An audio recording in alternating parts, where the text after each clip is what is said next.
Buenas tardes. Pues si gustan ya me vamos a empezar. Aquí mi compañero Jorge, aquí está abriendo su micrófono también, ¿verdad? Buenas tardes a todos. Sí. Así es, ¿verdad? Aquí tenemos a Jorge Nieto, ¿verdad? Si no me equivoco. Hola, hola. Sí. Y pues, como les habíamos avisado en la anterior plática que tuvimos, pues también esta fue idea acá de nuestro compañero Jorge Nieto, organizar este tipo de reuniones aquí vía Zoom, y en este caso pues de un tema bastante polémico que es el Tratado de MacLean Ocampo, y que bueno, pues tiene diferentes interpretaciones, ¿no? Le digo, así pasa con los hechos históricos, que una cosa es el hecho y otras son las diferentes interpretaciones que se le han dado en su tiempo y también en nuestros tiempos. Entonces, lo que sucede con este tratado es que también se ha prestado a muchas confusiones.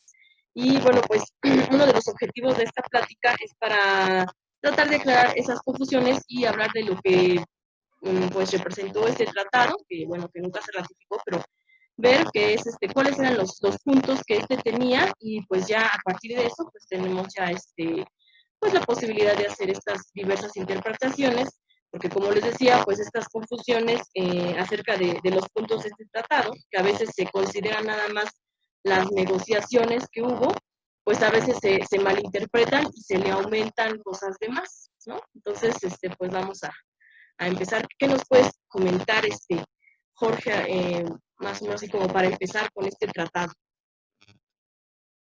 En primer lugar, cabe aclarar que el Tratado Macampo no es defendible, es indefendible, la verdad, viéndolo desde un punto de vista posteriori. Hay que verlo también en el contexto en el que se redactó. Hay que entender el México que Juárez hereda después del autogolpe de Estado de Comonfort. Y pues, y sí, aclaremos que de hecho México, bueno, los liberales sí se favorecieron del Tratado MacLean Ocampo porque eso se vio reflejado en el incidente, en el combate de Antón Lizardo en Veracruz el 6 de marzo de 1860, que es cuando la Armada norteamericana detiene los barcos de Miramón, pero es porque fueron acusados de piratería. Ya ahorita que nos adentremos al tema, les voy a explicar un poco cómo fue eso, que de hecho eso tiene algo que ver con en cuestión a derecho internacional. Así es, pues Pero hay podríamos muchos también. que, bueno, los que están en contra de esto, los que critican, bueno, los que critican esta parte sacan ese punto de que la Armada norteamericana intervino en el conflicto de la guerra de reforma, pero como lo mencioné, lo vamos a ir explicando poco a poco. Así es, podríamos empezar por el contexto y los antecedentes de este tratado. Por ejemplo, pues ya se habían realizado dos tratados anteriores, que fue el Tratado de Guadalupe Hidalgo, que bueno, fue cuando perdimos más de la mitad de nuestro territorio, y en uno de los colofones de ese tratado ya se ponían antecedentes de que Estados Unidos iba a tener el privilegio de que probablemente, bueno, si se abría un paso por el istmo de Tehuantepec, ellos iban a ser beneficiados, al igual que la venta de más territorio, porque pues eran voraces, no se conformaban con pues con más de la mitad de nuestro territorio, querían más. Igualmente el Tratado de la Mesilla, que después firma Santana, pues en ese también al inicio querían mucho más territorio, querían compra-venta de más estados del norte. E igual también se incluye un colofón en el Tratado de la Mesilla acerca de un posible libre paso. Entonces, esto ya como que flotaba en el ambiente como una posible negociación. Estados Unidos pues espera más o menos como a un periodo que sea más favorable para negociar esto. Ya antes había tratado de hacerlo, sin embargo, pues México se había negado porque decía, bueno, es que más bien como que le había dado largas, le había puesto pretextos.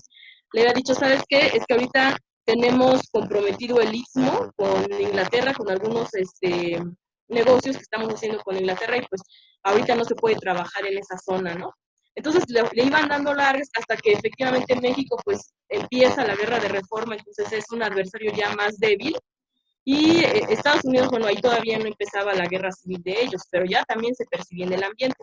Entonces pues ellos empiezan a presionar a México para que realice este tratado, que al principio pues sí incluía también venta de territorio, porque eso es lo que originalmente ellos deseaban, ¿no? Finalmente pues se va a dar una negociación, pero vamos a empezar a contar pues esto, ¿no? Desde el principio. Si nos quieres decir algo aquí, a comentar al respecto, Jorge, acerca de estos inicios, antecedentes, contexto. Bueno, bueno, pues primero el Tratado de MacLean Ocampo, si uno lo lee, es un tratado de comercio que da del libre tránsito, que es muy diferente a entregarles la soberanía del Istmo de Tehuantepec, que de hecho los norteamericanos sí querían tener la soberanía sobre ese territorio, y aparte y ellos en su mentalidad, bueno, por el presidente, por la encomienda del presidente James Buchanan, era que MacLean consiguiera que se les vendía los territorios del norte, que es Sonora, Sinaloa y la parte de lo que es Baja California. Baja California, sí, exactamente. Y bueno, pues, Pero, pero también ahí es donde, bueno, ahorita vamos a ver también la astucia que tuvo Melchor Ocampo al no ceder. exactamente. Y bueno, esto también entra muy a colación porque ya el próximo 3 de junio, pues es el aniversario luctuoso de Melchor Ocampo, ¿no? También como nos comentabas en la anterior plática, pues que esto también, ¿no? Se tiene que conmemorar y bueno, pues fue uno de los principales negociadores que después fue tomado como traidor por haber pues incluido en haber estado en esta negociación, pero pues hay que también considerar el hecho de que gracias precisamente a esta negociación, pues el tratado era menos ruinoso de lo que parecía al inicio. Y claro, Juárez estaba de acuerdo en que se negociara esto y que fuera precisamente menos ruinoso. Él no estaba dispuesto a vender territorio, porque esto es una de las cuestiones que muchas veces se le agrega, ya es así como teléfono descompuesto, ¿no? Al tratado se ha tergiversado a veces tanto que ya en vez de una sesión de paso o un tratado comercial, que esas dos cosas sí las fue arriesgado, eso sí, claro que sí, eso hay que aceptarlo, pero ya se le agrega esto de que iba a ser venta de territorios, esto no es así. Hubo otros proyectos, otros tratados donde se proponían hipotecas de tierras. Hubo también un proyecto que era de colonizar tierras de Baja California, el Tratado Lis, el tratado de las hipotecas, que fue el tratado Corbin Doblado. Pero ninguno de estos tres se ratificaron y bueno, de hecho Juárez no estuvo de acuerdo con esto, ¿no? Él le envía una carta también a Mata y bueno, pues ahí le advierte, ¿no? Que no se, él era su secretario, como, bueno, ministro, en ese tiempo no eran secretarios, ministro de Relaciones Exteriores, y le dice, bueno, es que no podemos hacer esto, va después a ir en contra de nuestra causa. Y bueno, pues sí, efectivamente, después Ocampo es el encargado ya como ministro de negociar esto, ¿no? De que se quite la cesión de territorio. Solamente quedan 3 sesiones de paso, ¿verdad? Y así es, y como lo mencionamos, de hecho, y también hay que recalcar eso de que, aunque no entró en vigor porque fue rechazado por el Congreso de los Estados Unidos porque estaban ya a punto de entrar en la guerra de secesión, también se cuenta que Francisco Zarco menciona que porque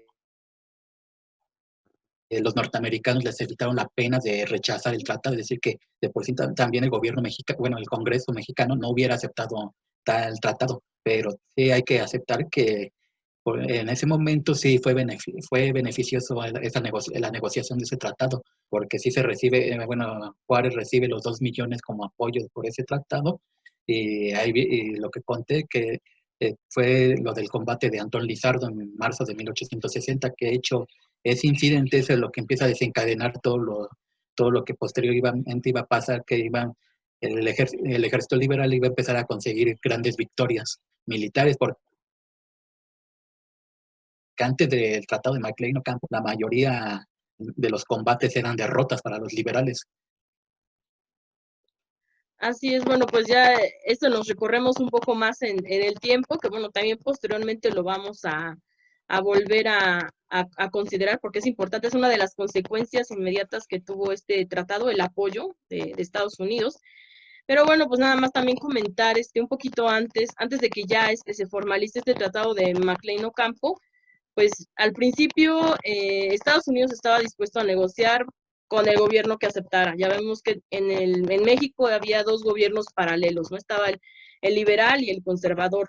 Entonces, lo que buscaba Estados Unidos simplemente era a quien pudiera pues aceptar, ¿no? Estas condiciones. Entonces, de hecho, pues sí, primero empieza a tratar con el gobierno conservador, que ya era el que tenía en su poder la Ciudad de México, entonces se consideraba como el gobierno de facto, pero bueno, pues ahí no es, tiene muchos problemas para poder obtener esta autorización, y bueno, pues entonces ya se va con el gobierno liberal. Pero bueno, pues ya el gobierno liberal es lo que comentábamos, ¿no? Ya es que empieza a negociar para que no incluya la venta de territorio y lo aprovecha a su favor, cuando el gobierno conservador pues sí ya lo había rechazado en su totalidad. Y bueno, pues también hay que tomar en cuenta, ¿no? La presión que ejercía Estados Unidos, porque incluso pues ya McLean había pedido a James Buchanan, que era el presidente de Estados Unidos en ese entonces, que se autorizara una intervención extranjera de Estados Unidos para coaccionar a México a aceptar este tratado. Entonces ya se trataba de palabras mayores. Tenía que aceptarlo alguna facción. Eso es un poco situada en el contexto de por qué tal vez hicieron esto. Es decir, para los conservadores, pues tienen ese mérito de decir no, bajo ninguna circunstancia lo vamos a aceptar, pero también hay que considerar del otro lado esta presión estadounidense, que era de que si no lo aceptan alguno de estos gobiernos, vamos a invadir. Entonces hubiera sido otro problema más, un problema adicional y muy grave, ya aparte del que estaba en la guerra de reforma, ¿no? Que ya estaban luchando. Entonces, bueno, pues fue una habilidad del gobierno liberal haber negociado ese tratado, que no fuera tan ruinoso. Aún así es criticable, esto lo aceptamos, pero bueno, pues evitar esta confrontación Estados Unidos con México, que en estos momentos hubiera sido muy, muy peligrosa, ¿no? Finalmente, bueno, pues ellos lo toman a su favor y suceden incidentes, pues como de Antón Lizardo, que si quieres, pues empezamos a abordar este tema. Uh-huh. Bueno, antes de eso quiero mencionar de que por qué no entra en vigor el Tratado McLean-Ocampo. Esto se debió porque en Estados Unidos estaban muy marcadas las diferencias políticas, contrario a lo que pasó en el 46, cuando se invade Estados Unidos, invade México por decreto del entonces presidente de los Estados Unidos, James Knox Polk. En ese entonces también tenían diferencia entre el partido de los Whigs con los demócratas, pero como que Polk supo manejar mejor esa situación para que se unieran a la causa. En la época en la que ya es presidente Buchanan, ahí sí ya están los roces son más fuertes, ya está marcando más, bueno, ya están casi al inicio de entrar en la guerra de secesión. Esto se da en abril de 1861, cuando Lincoln toma el poder. Exactamente. Bueno, pues también para ahondar en este tratado, vamos a ver si se puede compartir el mapa de México, que aquí lo tenemos. Ustedes me avisan si lo están viendo o no. No sé si se esté viendo ahorita este mapa, ¿no? A ver, creo que no, ¿verdad? A ver, vamos a ver, comparo. A ver, a ver. ¿Se ve? Sí, ya se ve. Ah, ok, muy bien. Bueno, pues entonces vamos aquí, ¿no? Para aclarar algunos puntos, a veces lo que nos dicen, no, es que el Tratado McLean-Ocampo comprendía, pues sí, ¿no? Toda la compra de Baja California, todos estos estados del norte. Pues no, esas fueron las negociaciones, ¿no? Algunos se quedan nada más con leer esa parte. Hay una publicación acerca de escritos, discursos y tratados de Benito Juárez, que lo compiló Tamayo. Son no sé cuántos tomos, pero son muchísimos, y ahí pueden ver toda la historia de la negociación, y también se puede consultar en internet ahorita en tiempos de esta pandemia, y ahí se puede ver cómo se le va quitando varias partes, ¿no? Al tratado McLean-Ocampo, y permanecen entonces nada más las 3 sesiones de paso, y como veremos, bueno, pues era una, iba a ser aquí dentro de Sonora, que iba a ser del puerto de Guaymas, se iba al norte de Sonora. Luego la otra se iba de Tamaulipas, más o menos a la altura de Matamoros, se iba a ir hacia Mazatlán, Sinaloa, era la segunda ruta de paso, sesión de paso, eran rutas comerciales, pero también incluía un poco de apoyo militar.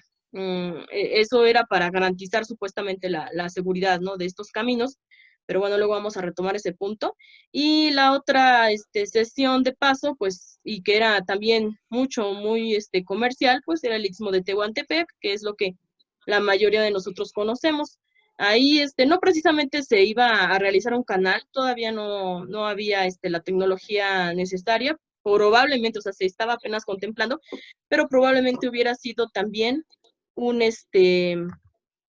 un ferrocarril. Entonces, de hecho, este paso lo consideraron varios gobiernos, incluso ya cuando Maximiliano se está arruinando, años después, pues hasta está ya desesperado y piensa proponer este paso a Napoleón III para que lo vuelva a apoyar, ¿no? Entonces, como vemos, pues no era privativo nada más de un gobierno considerar esta zona, pero bueno, pues sí era esta otra, hacia acá, y esta aquí, de Sonora, ¿no? Para esos intereses. Y también era una cooperación militar, y pues es por esto que como ambos países se supone que se iban a ayudar, militarmente hablando, pues es cuando ya empieza la guerra de reforma aquí en México, pues ya los liberales dicen, bueno, pues tú nos dijiste que bueno, con este tratado, que todavía no se aprobaba, pero era más o menos como protocolos, pues que los iban a apoyar y en efecto los apoyan, ¿no? En este incidente de Antón Lizardo, que también hay que decir, bueno, pues ya Miramón había hecho lo propio con España, ¿no? Había hecho el Tratado Monal-Almonte, ellos lo estaban apoyando con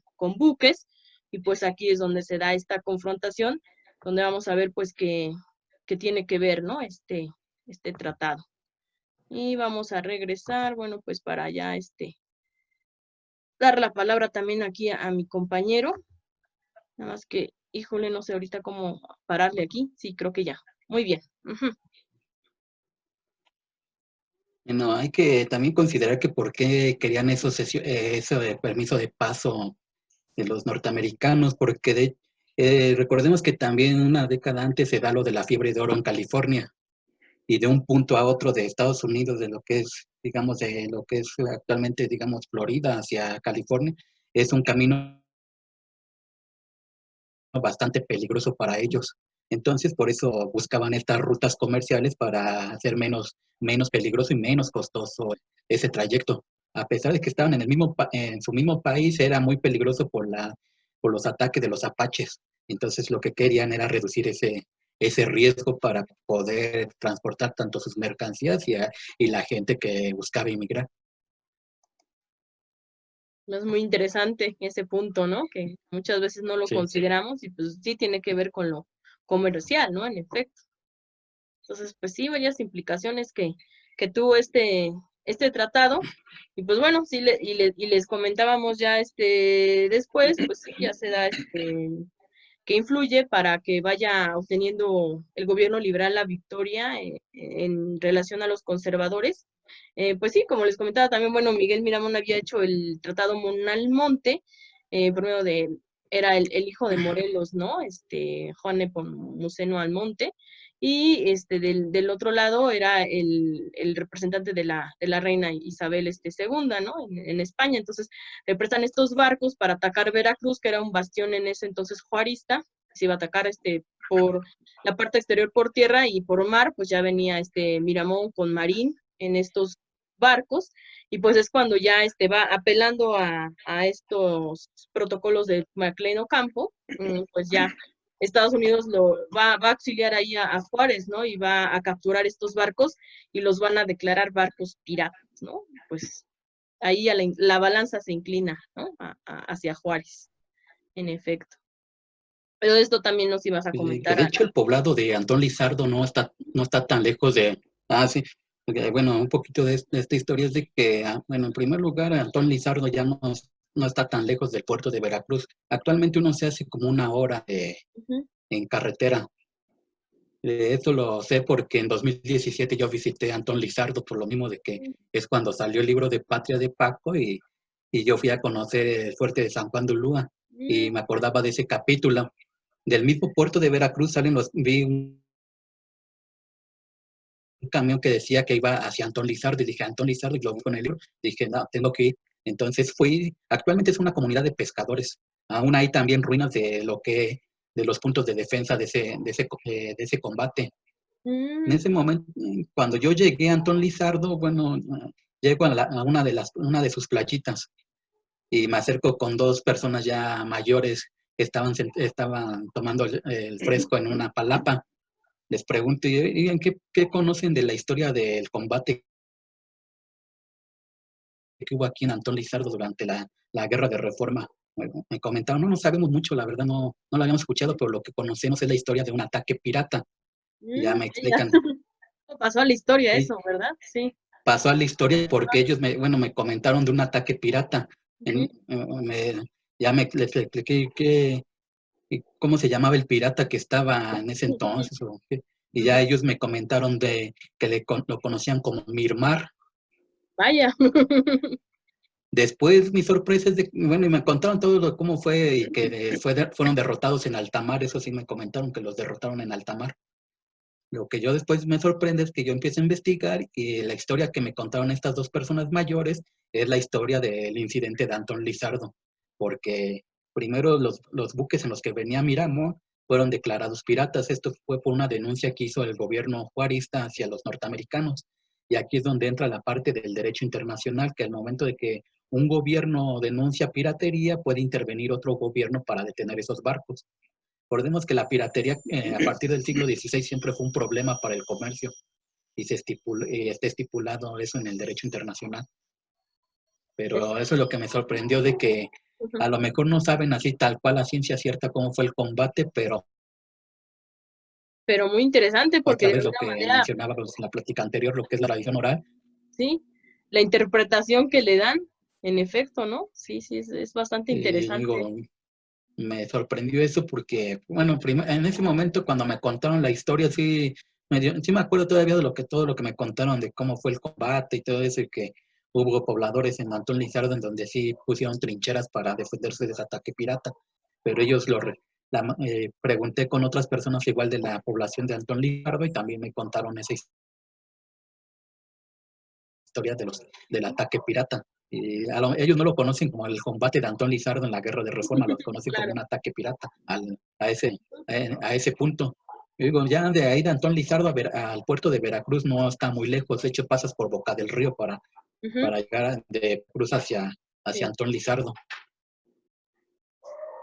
Eso es muy, muy sorprendente. Pero sí, bueno, me encanta ahí saber estas parte de la historia oral, ¿no? Cómo pues interpreta en el lugar de los otros, qué imagen les queda, ¿no? Sí, bastante, bastante interesante. Pues, ¿cómo ves, si hablamos un poco más del tratado o damos oportunidad a algunas preguntas que tengan, algunas inquietudes, comentarios? ¿Cómo ves? Damos ahorita oportunidad de unas preguntas. Ujú, unas preguntas aquí. Sí, Bueno, pues nada, y bueno, solamente comentar también, como ya habíamos dicho, pues que finalmente pues no se ratifica este tratado, porque pues ya también Estados Unidos entra en guerra civil y pues ya no les convenía, ¿no? Esto de estar al mismo tiempo en su país, haciendo esta parte militar y pues como si ya se habían comprometido una parte también era el apoyo militar con México, pues estarlos apoyando y también de alguna manera se fortalecía el sur, ¿no? Con tener estos accesos libres, entonces pues no les iba a convenir. Ya al final, en 1867, ya cuando pues ya ha vencido Juárez aquí, se trata de dar una renegociación, pero pues ya igual como ya no se necesitaba ese apoyo, pues ya ahí sí ya de parte de México se rechaza esa renegociación, aunque al principio pues quien rechazó ya el tratado pues fue Estados Unidos, ¿no? Al empezar ya su guerra civil. Y bueno, pues sí, entonces abriríamos a preguntas, comentarios, ¿no?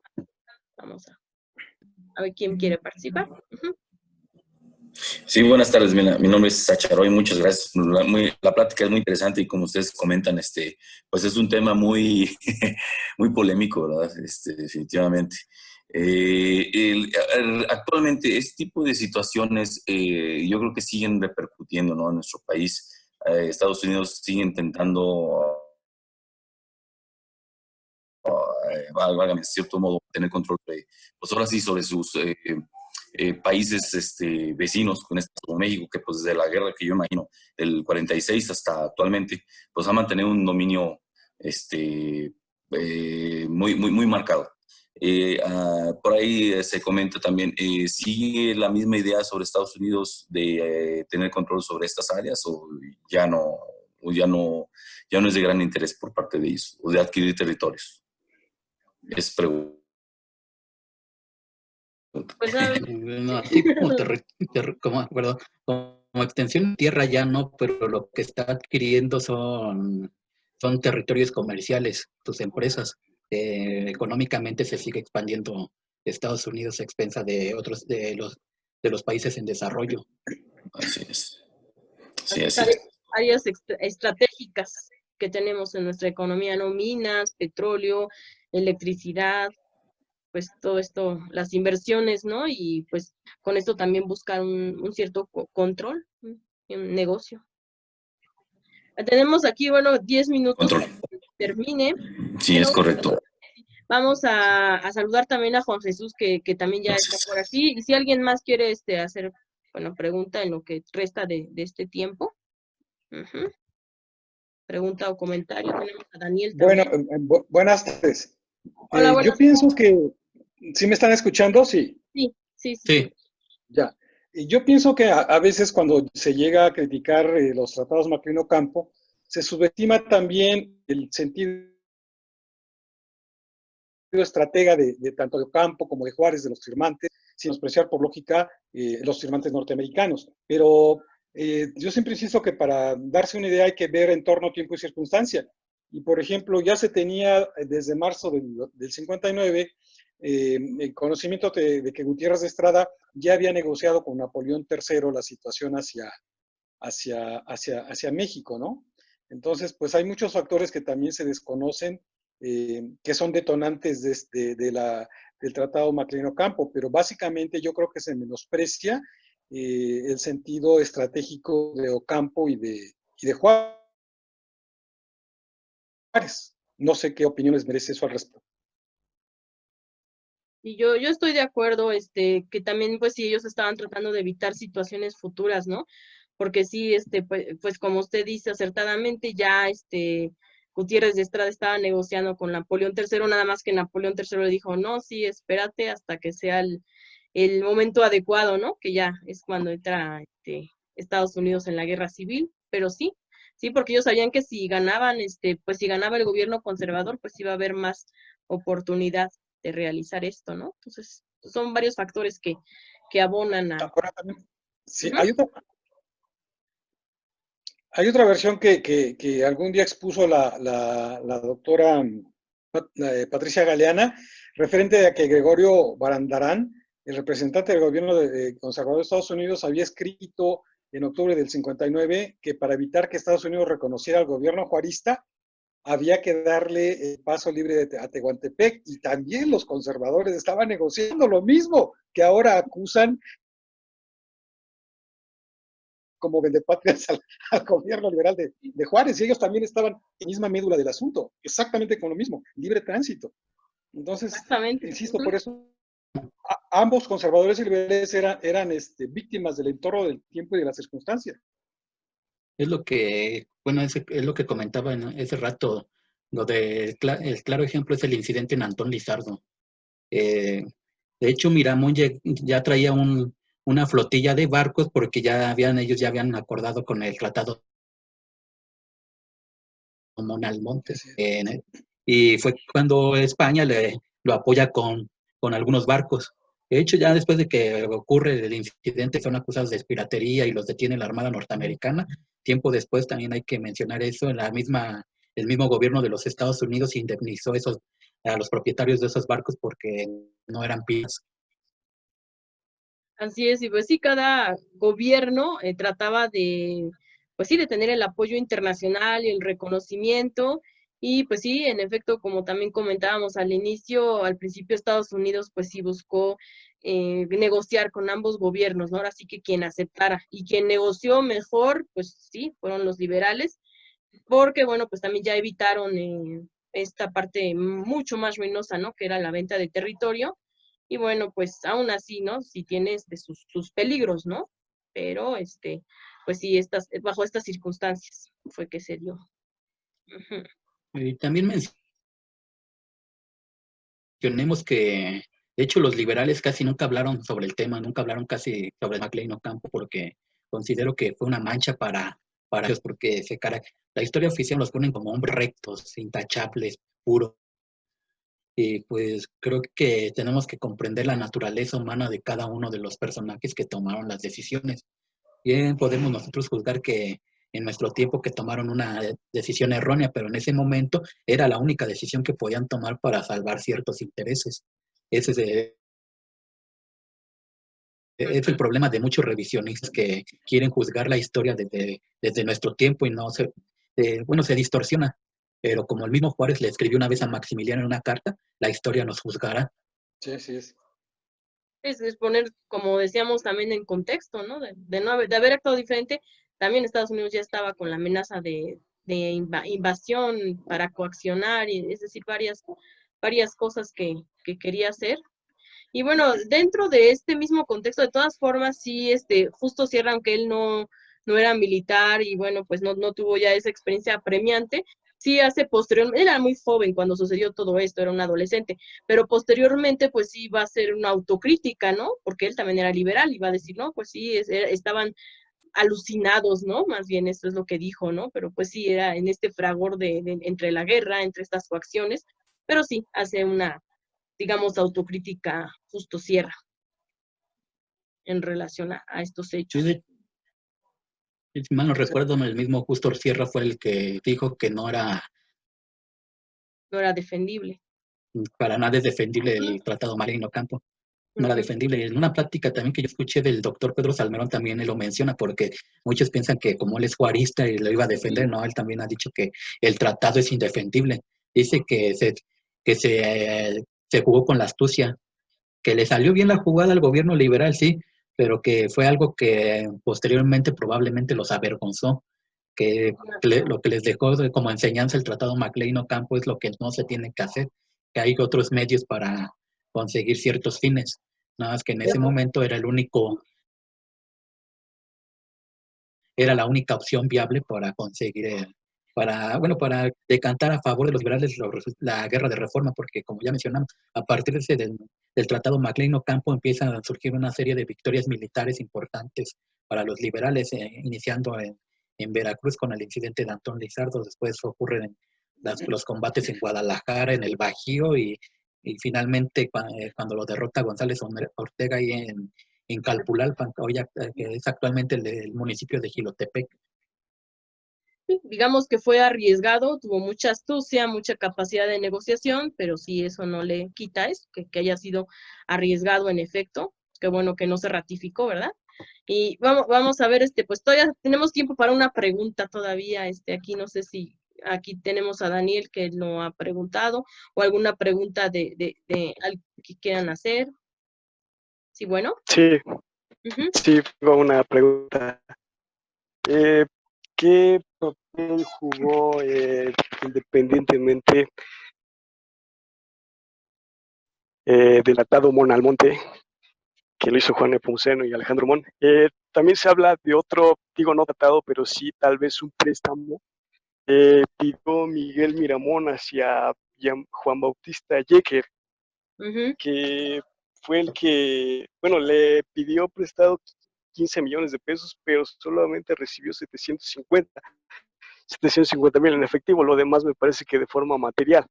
Esto tal vez hizo que Juárez tal vez se haya visto un tanto desfavorecido y tal vez apresuró en cierta manera las negociaciones para un tratado como el McLean Ocampo y así pudiera ya una estrategia más de apoyo hacia lo exterior, en este caso como los conservadores iban a Europa, los liberales se iban hacia Estados Unidos. ¿Será cierto? Pues en efecto, pues ambos gobiernos estaban ya desesperados por obtener este dinero y este tratado, bueno, que no, más bien préstamo de Yecker fue un préstamo bastante ruinoso que después esto va a heredar la Los deuda. famosos bonos Jaeger, ¿no? Exacto, lo va a heredar con el hermanastro de Napoleón III, con el duque de Morny, lo va a pasar a Francia y pues va a ser parte de lo que se va a estar reclamando, ¿no? Ya cuando vengan la intervención francesa. Entonces sí fue una jugada ahí sí fue muy mala porque endeudó bastante al país y se usó como pretexto esta deuda, ¿no? Entonces ahí se ve el nivel de desesperación, ¿no? Pero pues, híjoles, ya nos tenemos que despedir, pero sí cedo la palabra. Porque, hablando de eso de los bonos Jaeger, sí he leído la historia es una deuda. De hecho, los bonos Jaeger